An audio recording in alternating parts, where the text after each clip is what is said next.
Les premiers lingots d'or affinés au Mali sont attendus dans les prochains mois. Le président de la transition générale d'armée Assimi Goïta a posé ce matin la première pierre de l'usine de raffinerie d'or à Sénou. La production annuelle est de 200 tonnes par an. La réalisation de cette unité industrielle est l'affirmation de la souveraineté économique du Mali. Célébration de la journée de l'enfant africain, l'édition 2025 a pour thème « Nos valeurs et cultures, un bouclier pour nos enfants ». Cette célébration a été couplée au lancement des États généraux sur la situation de la femme, de l'enfant et de la famille. Une initiative qui vise à renforcer la protection, l'autonomisation et l'inclusion de cette couche. La prise en charge des pathologies infantiles chez les nouveau-nés et les nourrissons, c'est le sujet de la chronique santé. Au centre de santé de référence de la commune 6, une approche globale est adoptée afin de faire face à la problématique. Le service de néonatologie comprend 35 lits d'hospitalisation.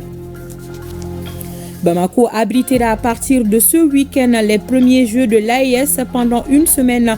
8 disciplines sportives y sont retenues. L'objectif est de favoriser un brassage entre la jeunesse de l'AES. Une conférence de presse simultanée dans les 3 pays ce matin avec les ministres en charge des sports. Des champions du monde y sont attendus comme Daba Modibo Keïta, Iron Bibi du Burkina. Le monde est bouleversé par des conflits entre les grandes puissances.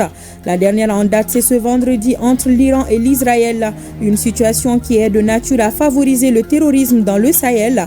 Quels sont les enjeux et les limites d'un tel scénario? La réponse avec Souri Ibrahima Keïta dans cette édition. Toutes nos excuses pour ce léger retard. Lundi 16 juin 2025. Journée de l'enfant africain, pensée spéciale aux enfants de Soweto et particulièrement à ceux du Mali. Bonsoir et très heureuse de vous servir sur ORTM 1. Le président de la transition, le général d'armée Assimi Goïta, a posé ce matin la première pierre de la raffinerie d'or du Mali à Sénou, non loin de l'aéroport. Un geste d'une grande portée pour le Mali car ouvrant la voie d'une maîtrise de l'exploitation des ressources minières avec plus de rentabilité. Elle permettra d'augmenter les revenus miniers de l'État et de renforcer le dispositif de contrôle du secteur. L'or du Mali sera donc désormais raffiné au Mali. C'est une unité moderne d'une capacité de 200 tonnes d'or par an.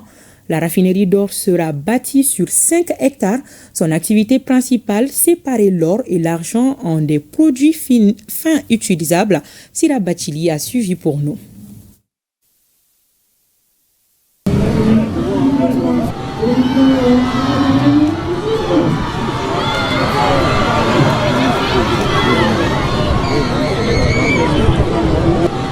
Les jalons d'une transformation structurelle des ressources minières du Mali. Le président de la transition générale d'armée Assimi Goïta les pose pour mieux asseoir la souveraineté économique du Mali.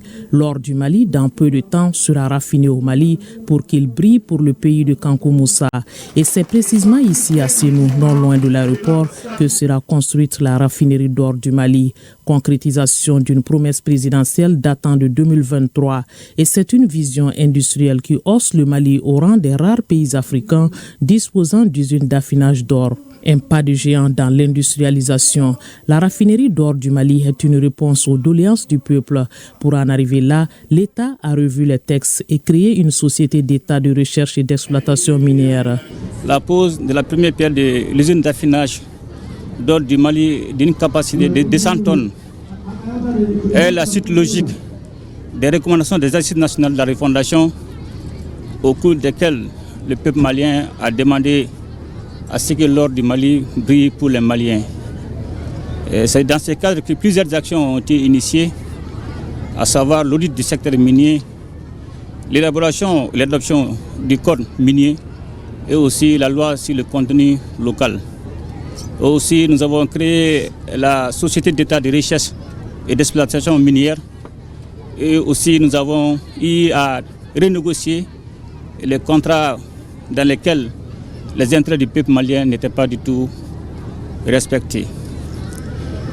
La réalisation de la raffinerie d'or du Mali est une affirmation de notre souveraineté économique et cela permet non seulement de contrôler et surtout de suivre la traçabilité de la production d'or.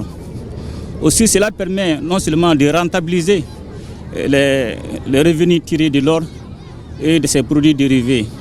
Changement de configuration donc de l'exploitation des ressources minières avec la récupération du manque à gagner pour le Mali sur ses propres ressources. Jusque-là, le Mali se contentait de l'extraction du minerai et de l'exportation vers d'autres pays disposant d'usines d'affinage, ce qui limitait le contrôle sur la production.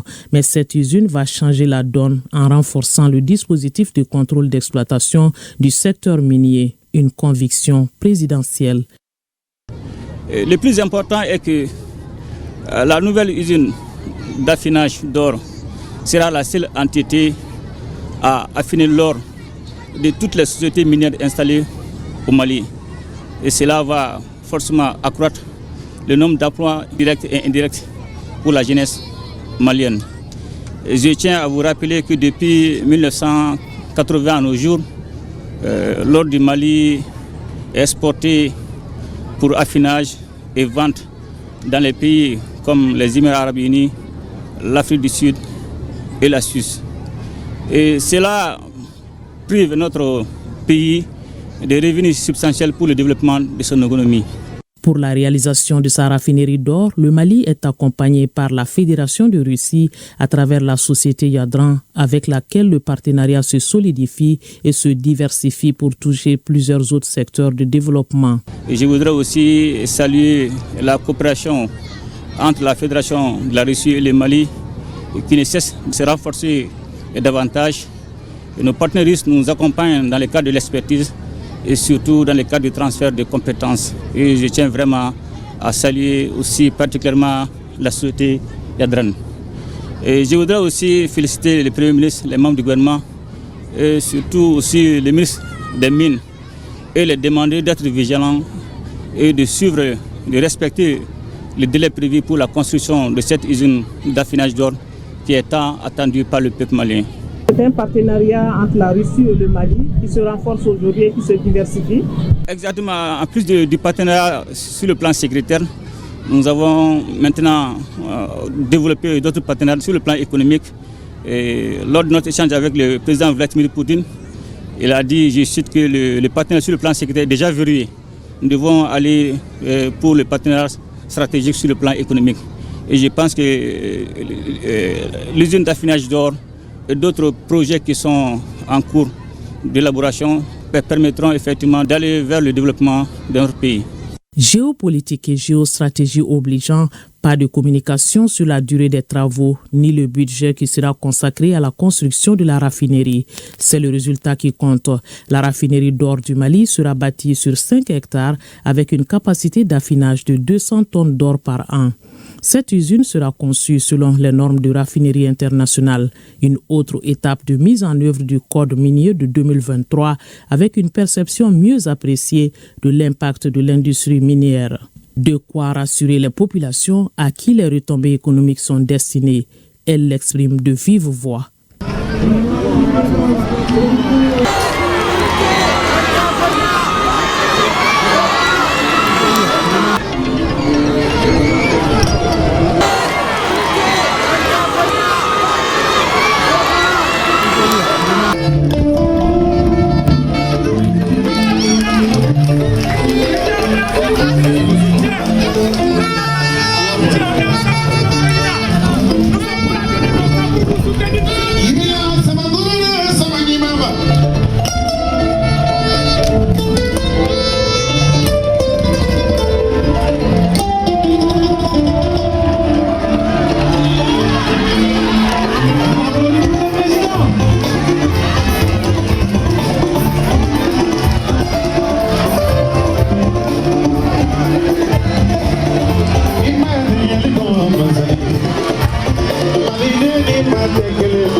Et justement, la pose de la première pierre de la raffinerie d'or du Mali redonne de l'espoir aux Maliens.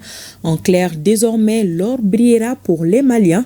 La concrétisation de cette volonté présidentielle a pour but d'échapper au piège de la monoculture de l'or et au cycle de la dépendance extérieure. D'autres détails dans ce reportage de Nyanya Alou Traoré. Dignes descendants du roi Kankou Moussa, les populations maliennes avaient rendez-vous ce 16 juin 2025 avec l'histoire.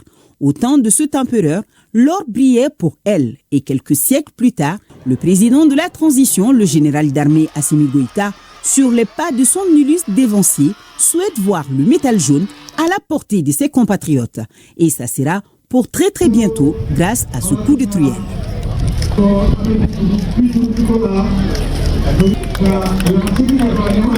Abela sanu nogoya amma parce que sanu de karanya nga masiri sanu de andambe sanu de donc Mali ere ni sanu blende.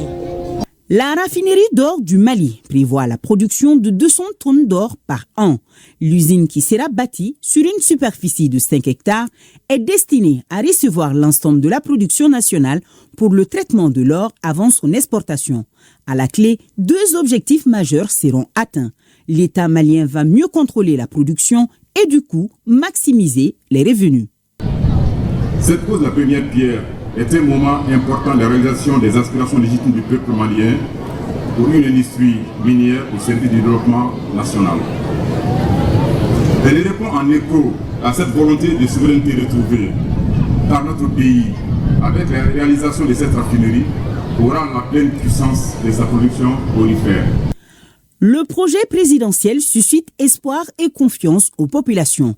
Elles étaient très nombreuses ce matin à Sénou, en commune 6 du district de Bamako. De la joie à l'émotion, nos intervenantes ne manquent pas d'idées quant au devenir de la nouvelle usine. Alors en tant qu'étudiants, nous sommes vraiment ravis. Savoir que le gouvernement malien aura sa propre raffinerie, c'est une fierté pour nous au fait. Savoir que notre or sera traité ici, c'est exactement ce qu'on dit. L'or brillera pour les Maliens.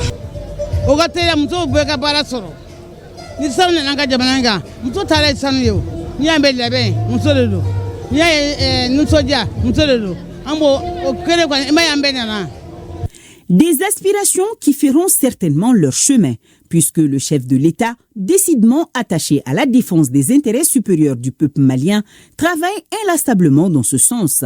Des points importants compris et respectés par le partenaire russe, la société Yadran et Swiss Investment Company. L'État malien détiendra 62% du capital social, tandis que le groupe russe interviendra en tant que partenaire stratégique et investisseur. Je tiens à exprimer ma profonde gratitude à l'excellence président de la transition, chef de l'État, général d'armée Assimi Goïta, ainsi qu'au gouvernement pour leur soutien à ce projet. Une étape cruciale dans le développement de l'économie du Mali et de toute la région sahélienne. Nous avons pour objectif de maintenir une plus grande partie de bénéficiaires au sein du pays, renforçant ainsi la résilience économique du Mali. Nous sommes convaincus que la capacité annuelle de l'usine dépassera largement le volume actuellement traité au Mali. Nous construisons des emplois avec une formation continue, des salaires stables et une protection sociale, des infrastructures et une sécurité répondant aux exigences internationales. Une capacité de contrôle sur l'exploitation minière, dont dépendant des millions de personnes dans le pays. Toute cette volonté présidentielle se matérialise grâce à la réforme du Code minier. Certaines de ces dispositions font désormais obligation aux sociétés d'exploitation minière de procéder à l'affinage ou à la transformation des produits miniers ici au Mali. Ces enjeux justifient amplement que la raffinerie d'or du Mali soit pensée dès sa conceptualisation pour être au même niveau d'exigence que les raffineries internationales. Avec la société Yadran et Swiss Investment Company, nous entendons doter notre pays d'une usine moderne, fonctionnelle, avec les technologies de pointe les plus récentes. Ce partenariat s'étendra au-delà de la construction de l'usine sur les 5 hectares ici à Sénou, à la maintenance des équipements, au renforcement des capacités des cadres maliens durant quelques années et à un accompagnement pour les différentes certifications de l'usine. Cette usine tient lieu de réponse dans le développement du secteur extractif dans l'économie nationale. Elle marque un point culminant dans la place qu'occupe notre pays à l'échelle internationale en tant que l'un des principaux producteurs d'or en Afrique. Les industriels et autres personnalités saluent cette initiative des autorités de la transition. La réalisation de cette usine devrait résorber le taux de chômage et du coup contribuer à l'émergence de notre économie. Il s'exprime au micro de Nyanya El Traoré. J'exprime d'abord, je suis tellement ému, très fier de ce projet présidentiel, surtout vraiment par rapport aux ressources maliennes qui doivent maintenant profiter aux Maliens. Parce que là, on va avoir une raffinerie qui va travailler sur place ici. On n'aura plus à exporter pour travailler ailleurs et revenir très cher. Mais ça va se passer ici. Ça va susciter, ça va absorber le chômage de nos jeunes. Ça va profiter à la population. Donc je suis vraiment très fier et félicitations au gouvernement malien pour tous ces efforts. C'est une très bonne initiative. Nous ne pouvons que féliciter et remercier le gouvernement d'avoir pris cette initiative parce que ça permet réellement à l'État de contrôler le raffinage et surtout la quantité de l'or qui sort. Parce qu'auparavant, ce n'était pas évident. C'est les partenaires qui donnaient les chiffres. La quantité qui est sortie, la quantité qui a été raffinée. Mais aujourd'hui, avec cette usine, l'État pourra savoir réellement ce qui a été raffiné, le pourcentage de rejet et le pourcentage réel de l'or. Et ça va permettre à l'État de pouvoir renflouer les caisses. L'or était extrait de façon brute, mais ce n'était pas traité au Mali. S'il a voulu chercher des partenaires pour que nos produits puissent transformer chez nous, vraiment félicitations. Et un grand remerciement pour le leadership du président. C'est une infrastructure que la commune abrite. C'est vraiment une chance pour la commune. Nous demandons aux autorités de penser à la jeunesse de la commune 6 pour la main-d'œuvre. Aujourd'hui, c'est un sentiment de joie, un sentiment de fierté d'assister à cette cérémonie de pose de la première pierre de la première raffinerie d'or au Mali. C'est une journée mémorable pour toutes les Maliennes et pour tous les Maliens. Il y aura la création de l'emploi des jeunes et également il a dit que l'or malien brillera pour les Maliens. Et c'est le résultat d'un partenariat gagnant-gagnant entre le Mali et la Russie. Juste après la cérémonie de pose de la première pierre de la raffinerie d'or du Mali, le président de la transition, le général d'armée Assimi Goïta, a reçu en audience le chef investissement de la société Yadran de la Fédération de Russie, société qui coopère avec le Mali pour la construction de la raffinerie d'or du Mali. Il a été question des derniers réglages pour le démarrage effectif des travaux. Le chef de l'État a donné des directives quant à l'exécution du contrat. Pour le chef investissement de la société Yadran, c'est le partenariat Mali-Russie qui se renforce avec des objectifs de développement. Écoutons le chef investissement de la société Yadran à sa sortie d'audience au micro de Sirabachili.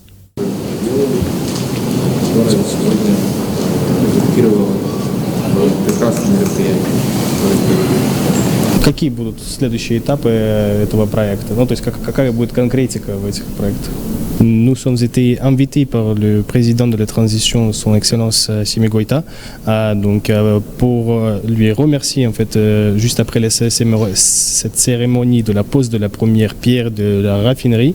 Donc ainsi, en fait, on voulait ici durant cette réunion, on a remercié le président de la transition ainsi que les autres membres en fait, du gouvernement du Mali qui sont impliqués dans ce projet important pour le pays.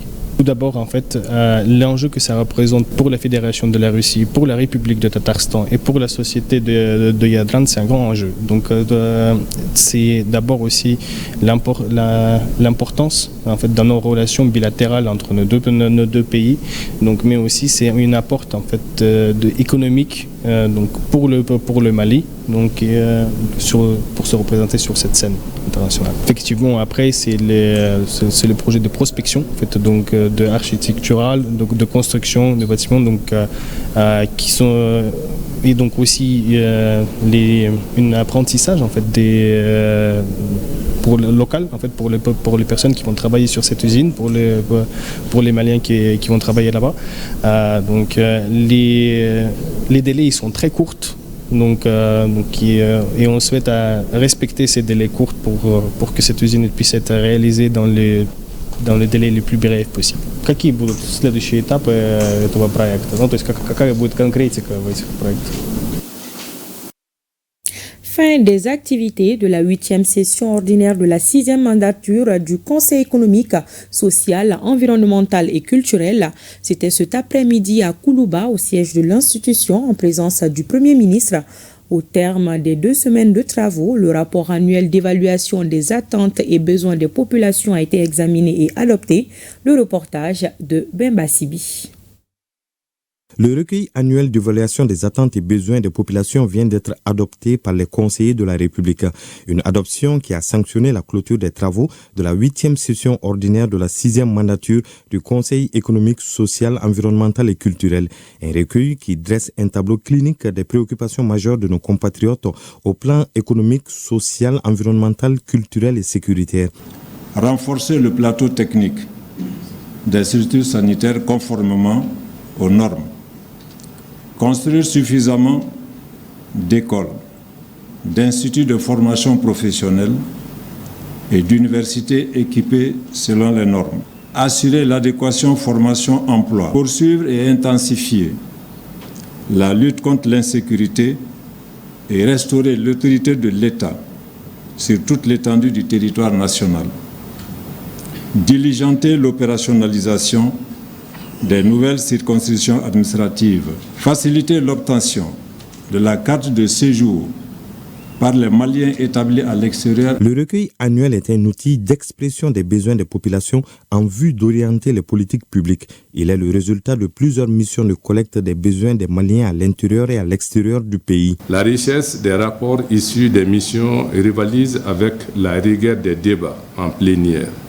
Tout cela atteste du rôle stratégique que joue notre institution dans l'élaboration des politiques publiques et la consolidation de la gouvernance participative au Mali. Les travaux de cette 8e session ont donné lieu à des orientations stratégiques fortes, assorties de recommandations pertinentes qui traduisent l'attachement sans faille du Conseil aux aspirations profondes du peuple malien.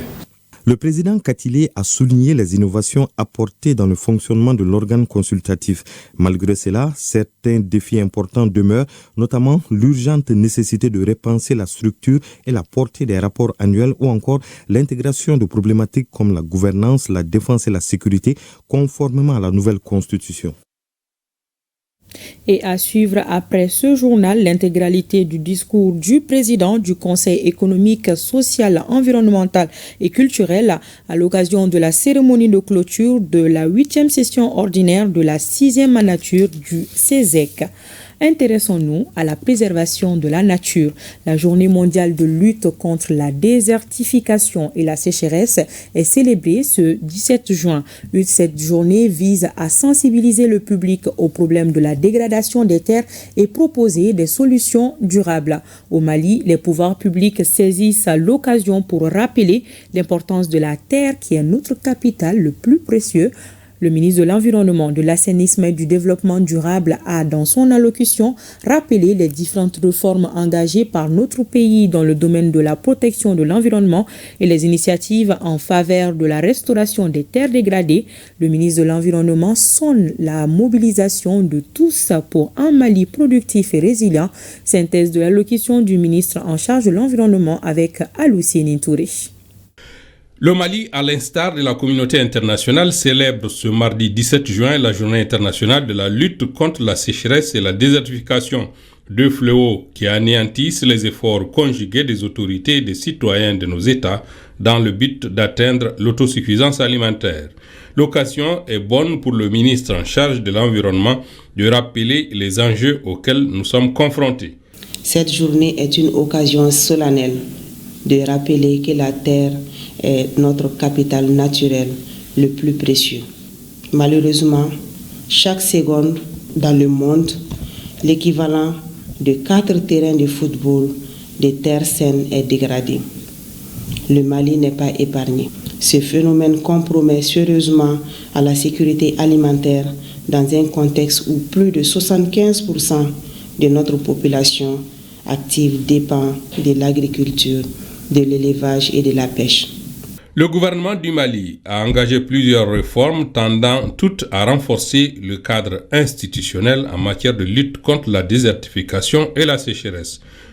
Face à cette situation, plusieurs instruments stratégiques ont été adoptés, parmi lesquels la politique nationale de protection de l'environnement, la politique nationale forestière, la politique de développement agricole, le cadre stratégique d'investissement pour la gestion durable des terres et des eaux, la stratégie nationale de neutralité en matière de dégradation des terres, ainsi que Malikura Nyeta Sira, Kabin, San, Bafla, Anibior, ni Sabama.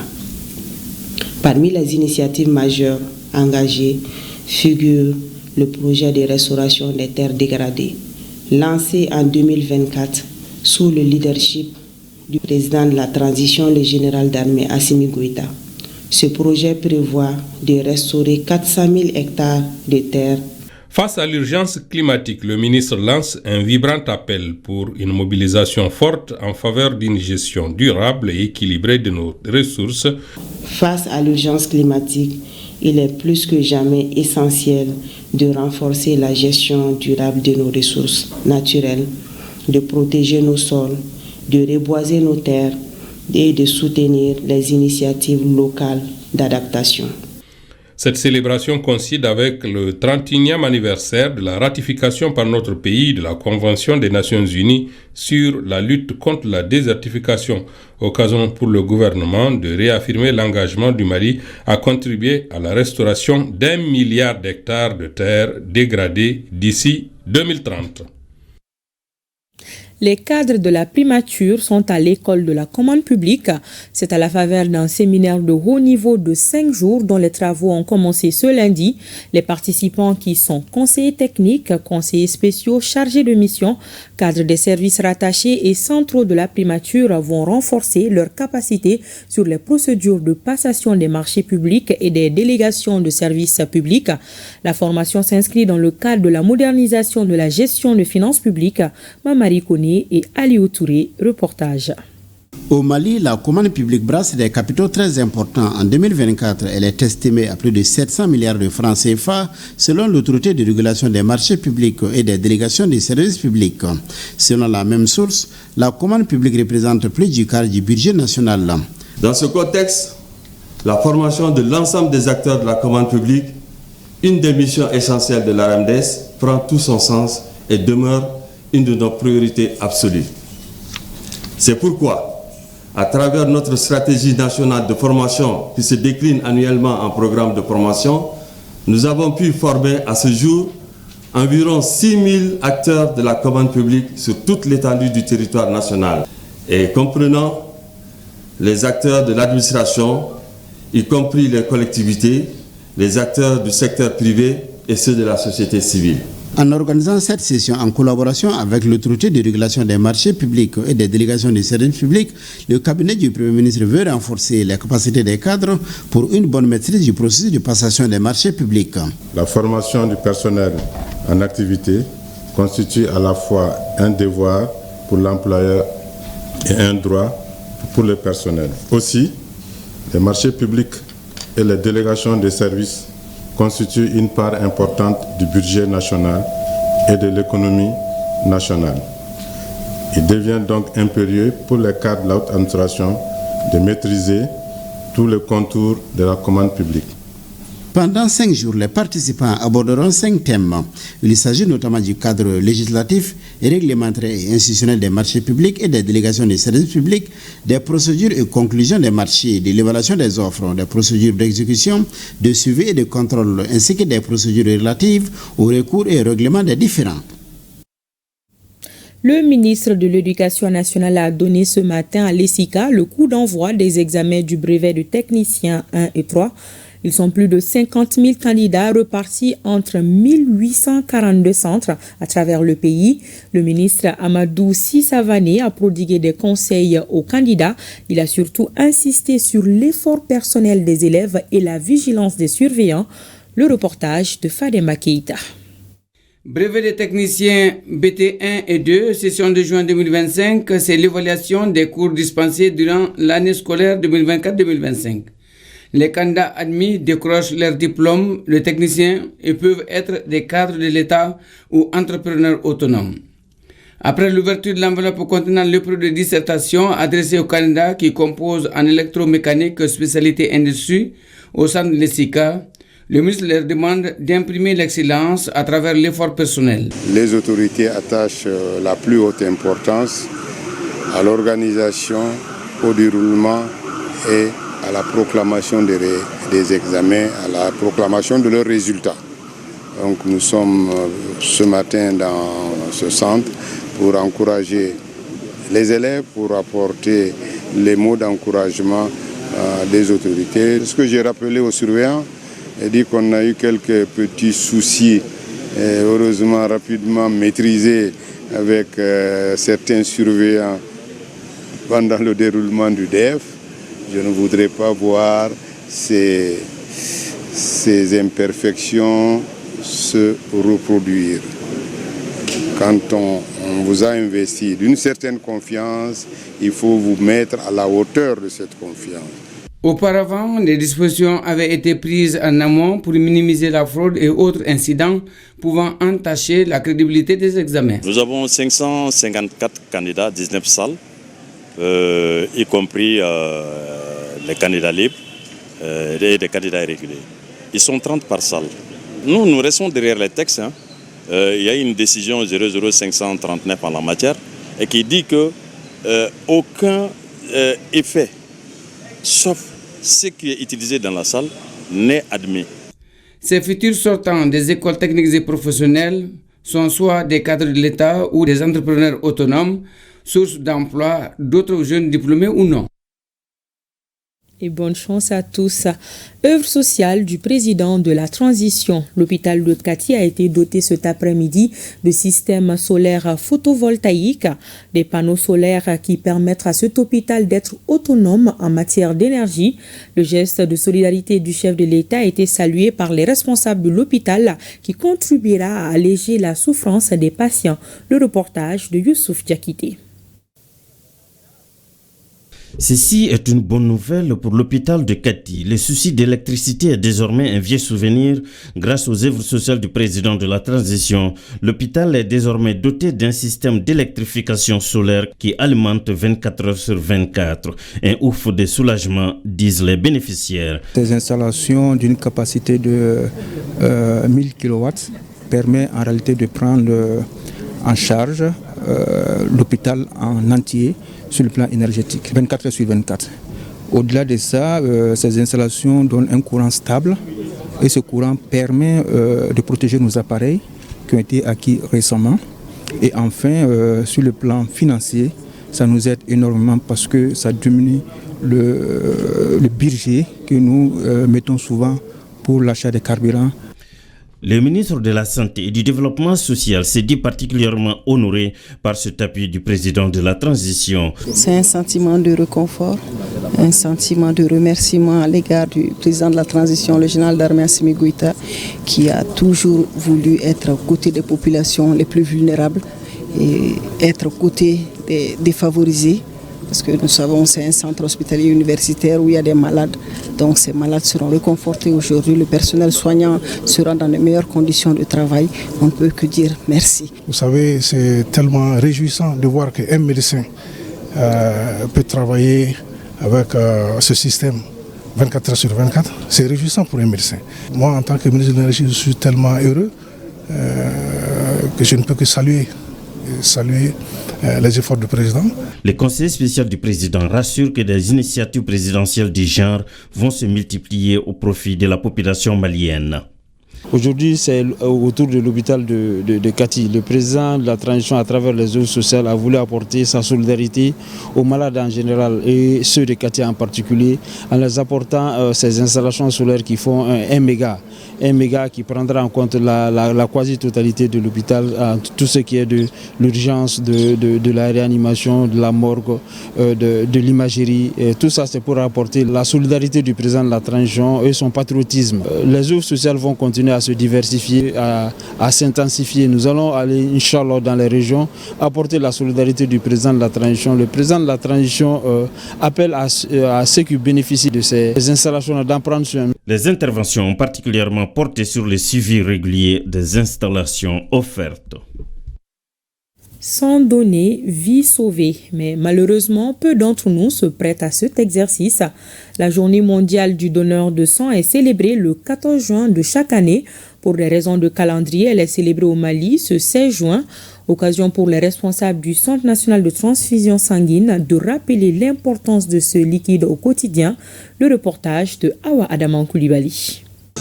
Ils étaient plusieurs à tendre leurs bras cet après-midi pour donner une poche de sang, soit 450 ml. Un liquide qui ne peut être ni produit ni acheté. Le don de sang, c'est très essentiel parce que ça permet d'améliorer la circulation sanguine. Ça, c'est mon 46e. Nous sommes là ce matin pour donner du sang volontairement afin de sauver des vies et contribuer vraiment à la santé de la population.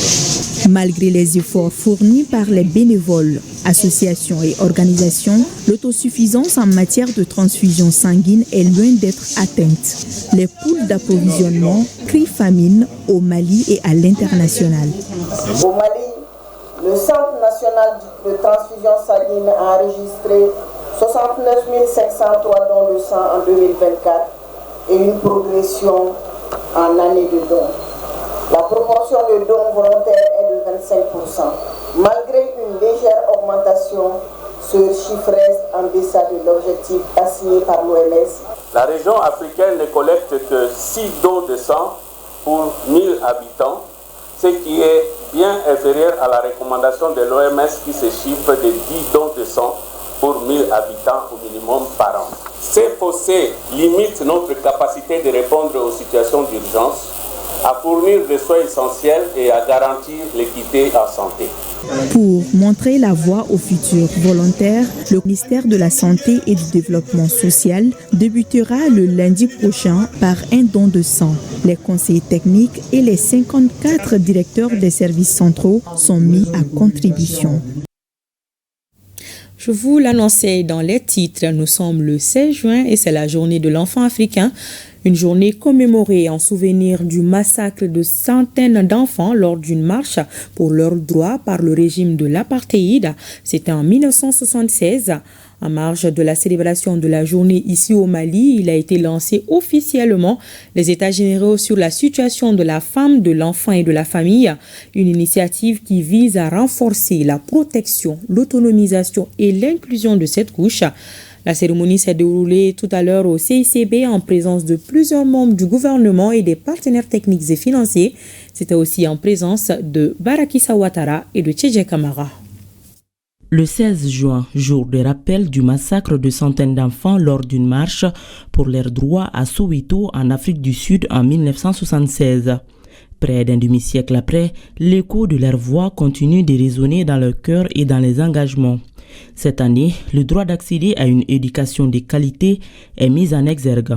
Pour paraphraser celle qui porte la voix des enfants du Mali, la célébration de la journée de l'enfant africain doit marquer un tournant vers une culture qui ne trahit pas ses enfants mais qui les élève. Malgré des avancées dans le domaine de la protection des droits de l'enfant, il reste encore du chemin à parcourir. Combien d'enfants ne vont pas à l'école, dans nos villes comme dans nos villages, surtout les filles qui abandonnent très tôt les pratiques culturelles néfastes.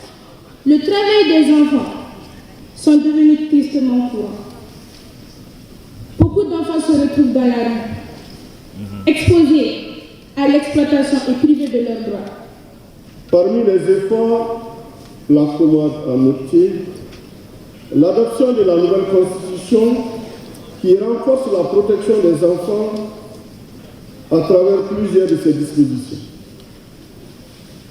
L'apaisement de l'espace scolaire permettant la tenue régulière des évaluations de fin d'année, les œuvres sociales du président qui bénéficient directement et indirectement à de nombreux enfants,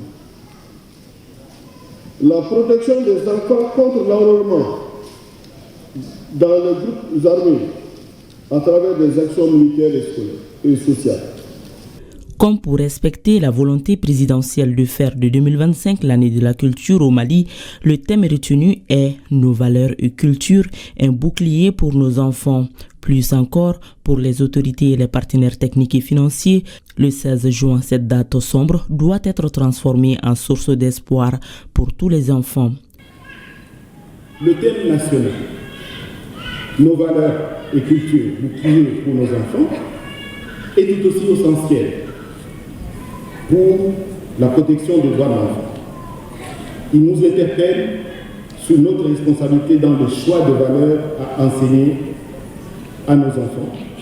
En termes de progrès réalisés au Mali de 2010 à nos jours, nous rappelons entre autres, sur le plan politique, l'élaboration de la politique nationale de promotion et protection de l'enfant en 2014 et de la politique nationale de promotion de la famille en 2015. Sur le plan institutionnel, la création de plus d'une cinquantaine d'institutions privées d'accueil et de placement pour enfants et d'institutions privées d'accueil, d'écoute, d'orientation ou d'hébergement pour enfants. Aussi, la création du programme national pour l'abandon des violences basées sur le genre en 2019. Avec le démarrage des activités des États généraux de la situation de la femme, de l'enfant et de la famille, c'est une nouvelle page de l'histoire du Mali qui va s'écrire. Et c'est Mme Maïga Sinadamba qui a été désignée pour conduire le processus. Elle a soumis au ministre de tutelle les termes des références définitifs des États généraux. Au cours des travaux, 5 axes thématiques ont été définis par la Commission pour être soumis à discussion lors des concertations régionales et nationales. Axe 1, gouvernance, genre et autonomisation de la femme et de la fille. Axe 2, protection et promotion de l'enfant. Axe 3, promotion de la famille. Axe 4, violence à l'encontre des personnes, y compris les violences basées sur le genre. Et enfin, dernier axe, les questions transversales. Les thèmes de référence de ces états généraux que vous venez de me remettre, après 2 mois de travaux intenses, seront transmis aux plus hautes autorités. Et ces thèmes de référence annoncent le début d'une nouvelle phase qui nécessite plus d'engagement de la part de toutes et de tous. Ces TDR décrivent une approche participative et inclusive allant de la base au sommet. Les travaux de la base seront organisés en 3 jours au niveau des régions, seront suivis d'une concertation nationale.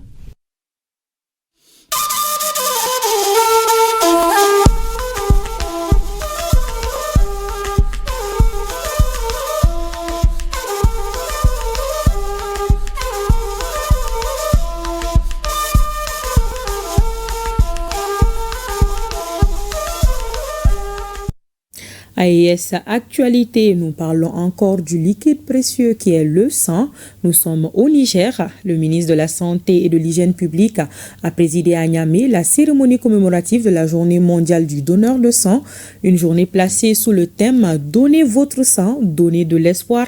Ensemble, nous sauvons des vies ». Cérémonie pour rendre hommage aux donneurs de sang et conscientiser davantage sur l'importance du don de sang. Le reportage de Jocelyne Amoussou et de Philippe Ciao.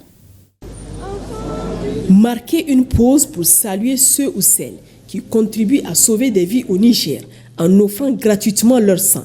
C'est l'objectif de la Journée mondiale du donneur de sang célébrée chaque 14 juin.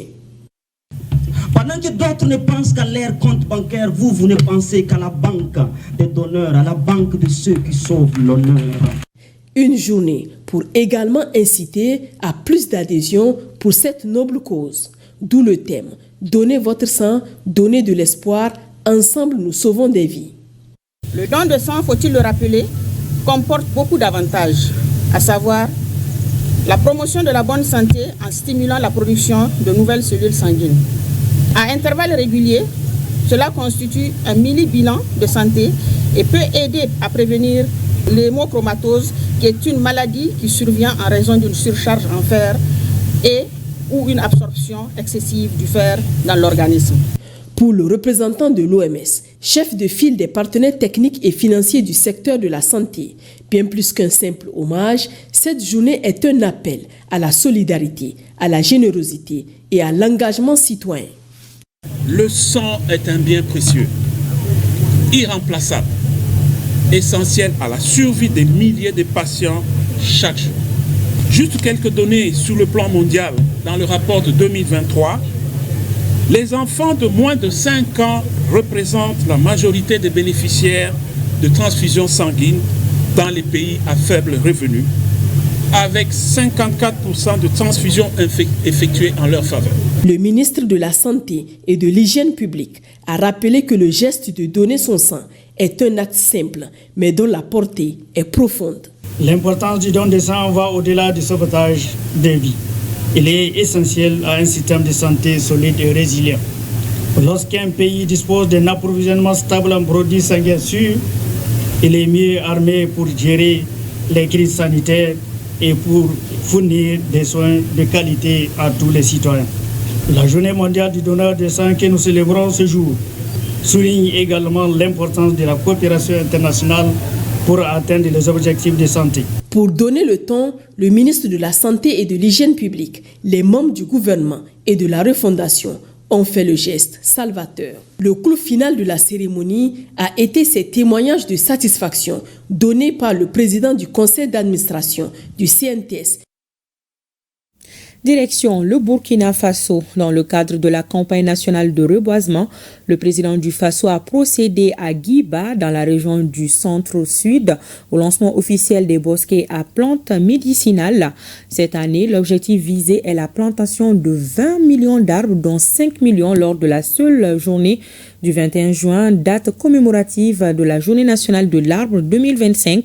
Et c'est le capitaine Ibrahim Traoré qui a donné le ton par la mise en terre d'une plante aux vertus diversifiées. On en sait davantage dans ce commentaire de Moumouni Wanga.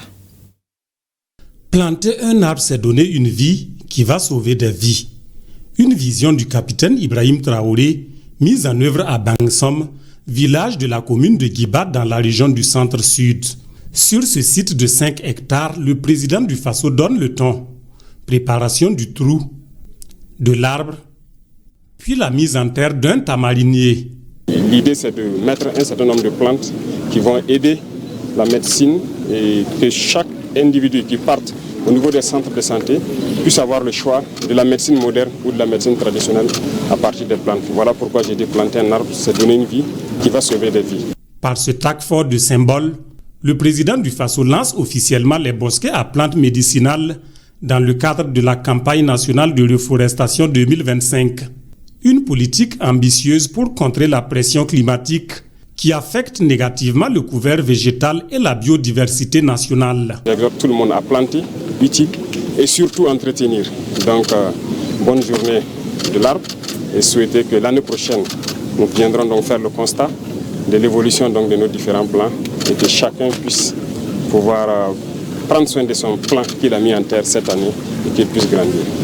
Cette année, l'objectif visé est la plantation de 20 millions d'arbres, dont 5 millions lors de la seule journée du 21 juin, date commémorative de la Journée nationale de l'arbre 2025.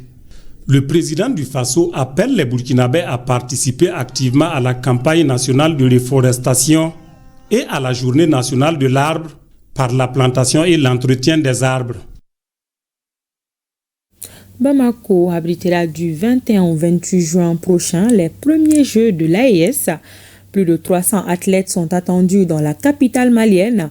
Ils vont compétir dans 8 disciplines.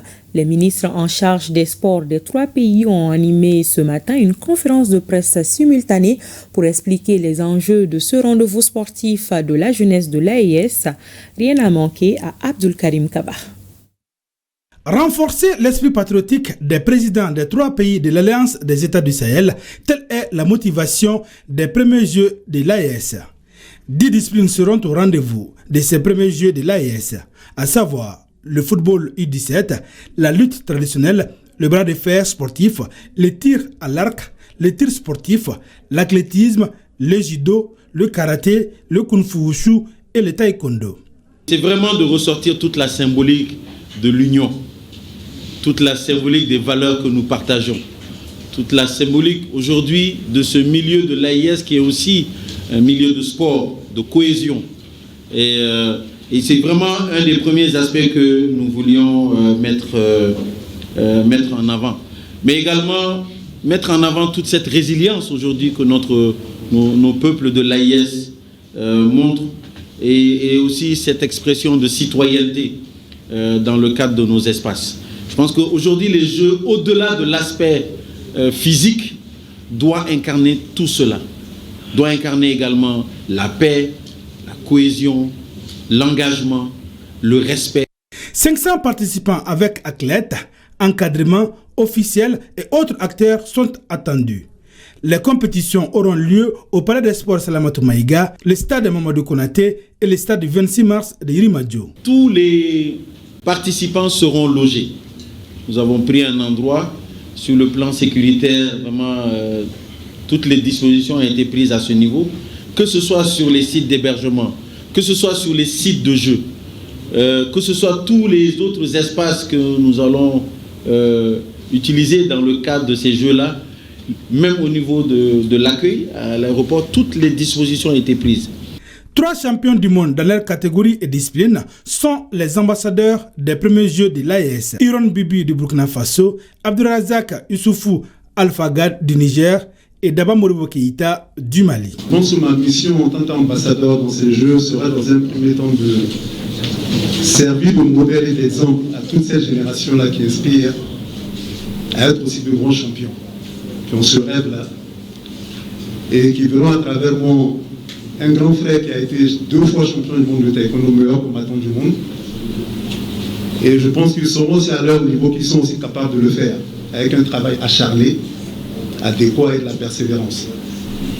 Et cela est le plus grand mal que je souhaite à toutes nos nations respectives, qu'à la face que nous ayons beaucoup de champions et des personnes qui feront le mieux pour notre nation.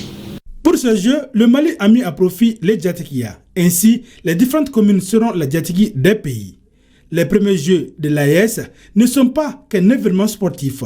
Ils incarnent une vision, une ambition collective et un message d'espoir pour toute une région.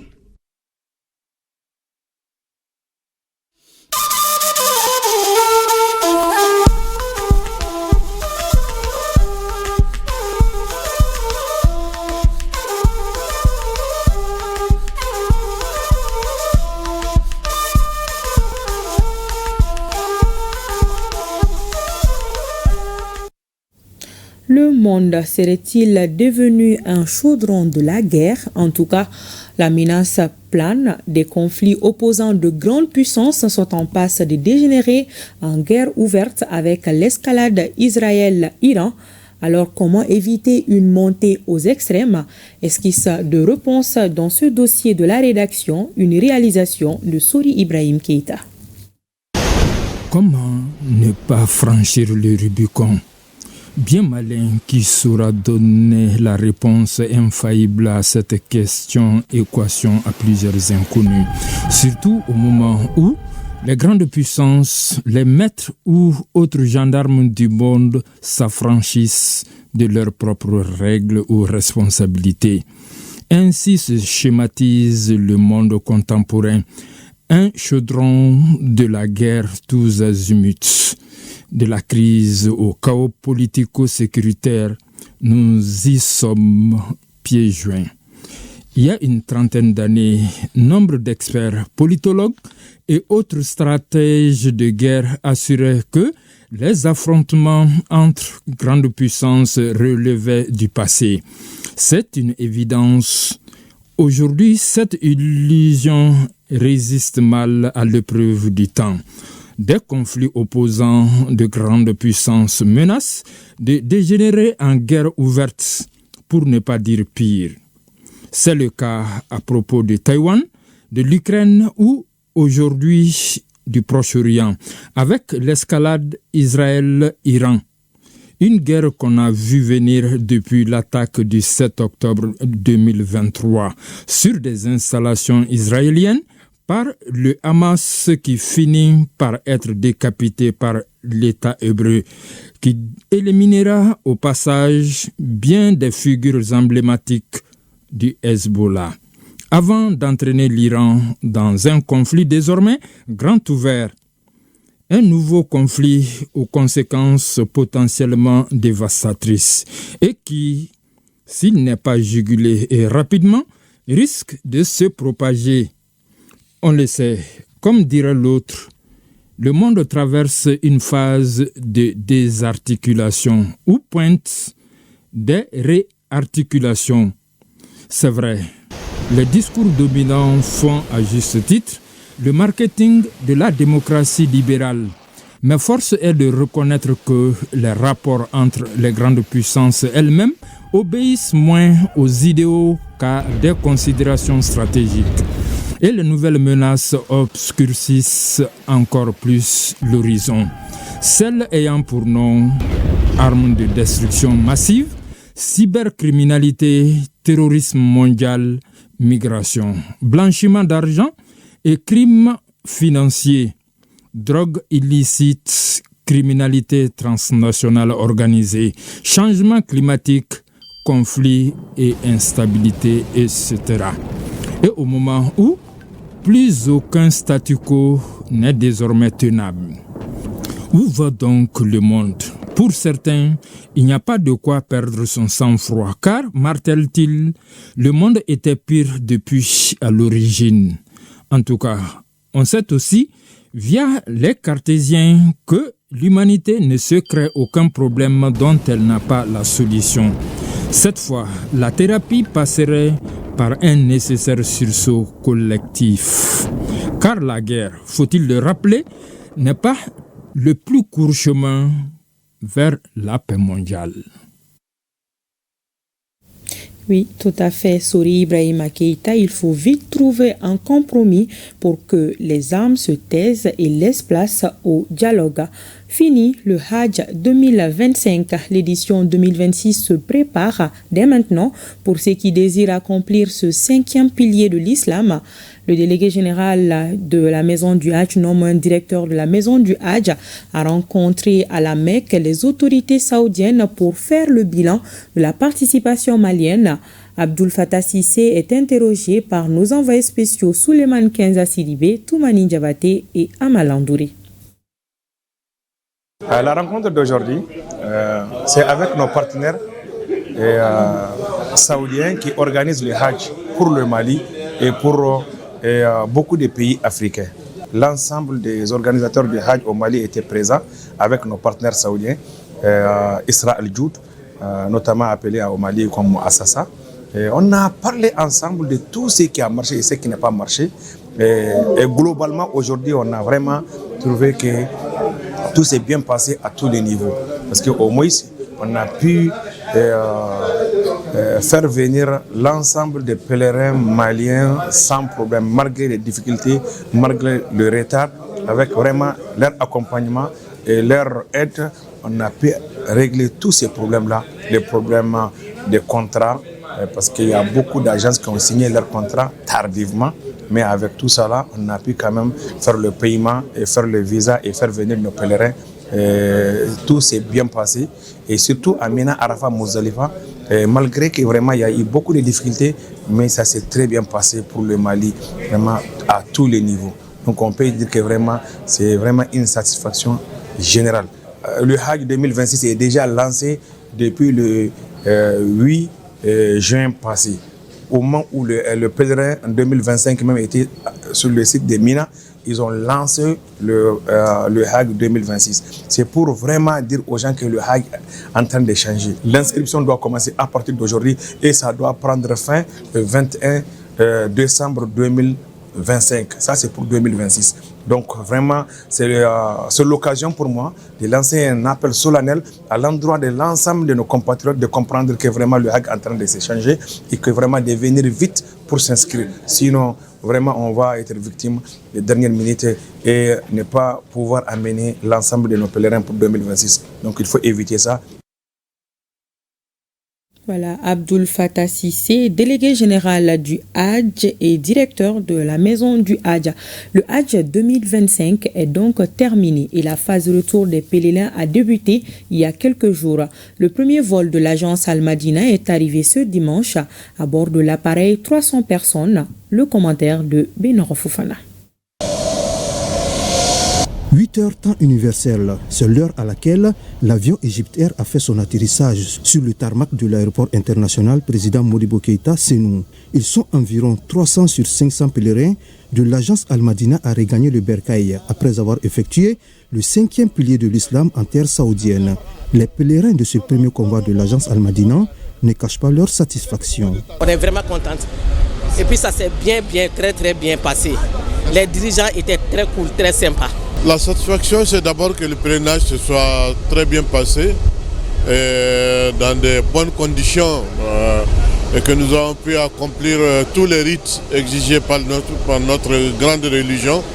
Et nous avons surtout pu faire beaucoup de prières et d'invocations, surtout prier pour notre pays, afin que nous puissions être vraiment dans un pays où nous partageons l'essentiel ensemble et nous puissions nous occuper de l'essentiel. L'essentiel, c'est de s'occuper du développement et du bien-être des populations. Alhamdulillah Rabbil Alamin. On a quitté ici et on est bien arrivé là-bas. Et Dieu merci, on est de retour. Tous les pèlerins ont fait le pèlerinage, ils sont revenus. De l'aéroport, les pèlerins ont été conduits à la maison du Hadj à Amdalaï à bord des bus mobilisés par l'agence Al Madina où chacun a regagné son domicile. Selon les responsables de l'agence Al Madina, les autres pèlerins rentreront à la maison les jours prochains.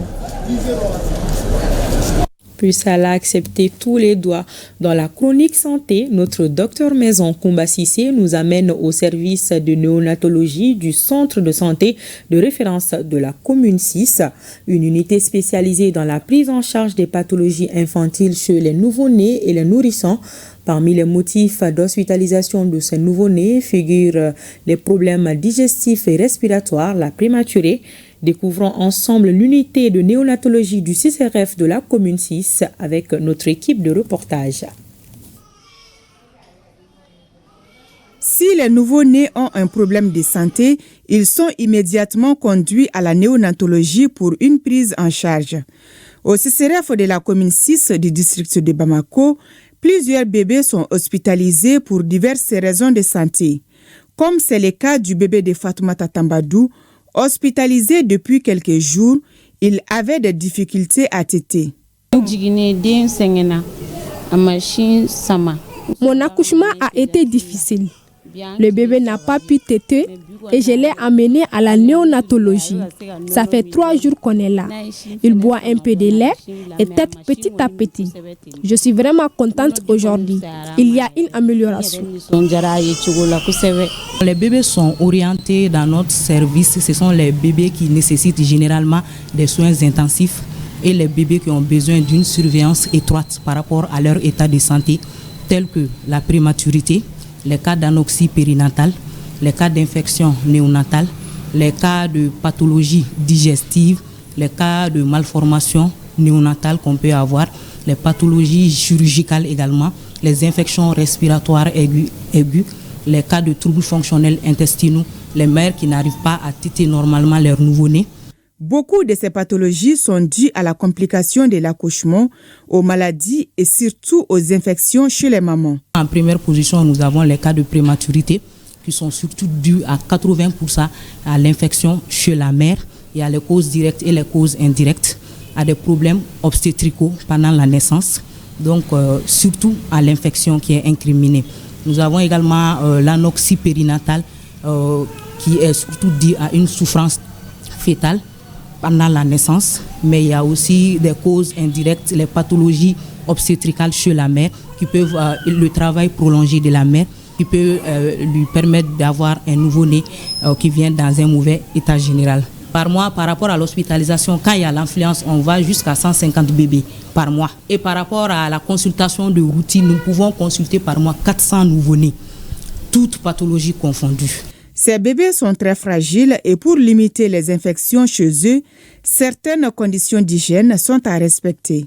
Et depuis à l'entrée, les chaussures sont déposées en bas. Tout ça pour que l'endroit reste propre à longueur de journée et limiter les infections nosocomiales chez les nouveau-nés. Dans chaque salle d'hospice, vous avez des coins d'eau pour les mamans qui doivent d'abord se laver les mains avant de toucher aux nouveau-nés. Le traitement de ces nouveau-nés dépend de la nature des pathologies qui les affectent. Les moins de 1500 à leur arrivée sont placés dans les couveuses. C'est surtout pour maintenir une température normale pour ces nouveau-nés. Nous avons également une aide respiratoire pour les bébés qui en ont besoin. C'est des bébés également chez qui on assure une alimentation parentéral par perfusion et associée souvent à une alimentation entérale par sonde nasogastrique. C'est des bébés aussi qui sont traités par antibiothérapie.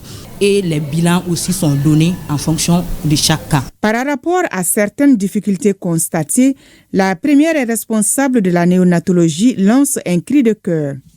Le plus souvent, nous sommes confrontés à des problèmes de moyens parce que tous les parents ne sont pas préparés à l'arrivée d'un nouveau-né malade dans la famille. Et le plus souvent, honorer l'ordonnance est difficile pour eux. Donc, c'est vraiment, je profite de l'occasion pour lancer un appel à la population de prioriser le traitement du nouveau-né par rapport à la festivité du baptême. Nous avons également d'autres difficultés comme quoi nous constatons de plus en plus des cas de décès. Des bébés qui décèdent à la maison ou qui arrivent dans un état grabataire où dès leur arrivée, ils décèdent. Donc c'est surtout sensibiliser les parents, l'entourage et les mamans à amener le nouveau-né dès qu'elles voient un seul signe d'appel, tel que la fièvre, tel que le refus de téter, tel que l'ictère, c'est-à-dire la coloration jaune de la peau, tel que la détresse respiratoire, tel que les vomissements qui ne s'arrêtent pas, tel que la diarrhée, de consulter rapidement l'unité de néonatologie qui est là pour ça, qui pourra au moins se réduire les cas de mortalité néonatale. Pour la prise en charge de ces nouveaux-nés, la néonatologie du CCRF de la commune 6 du district de Bamako dispose de 35 lits d'hospitalisation répartis entre 3 salles, à savoir la salle des prématurés, celle des bébés à terme et la salle mère kangourou. À la Focus Santé, une réalisation de Kumba Sissé.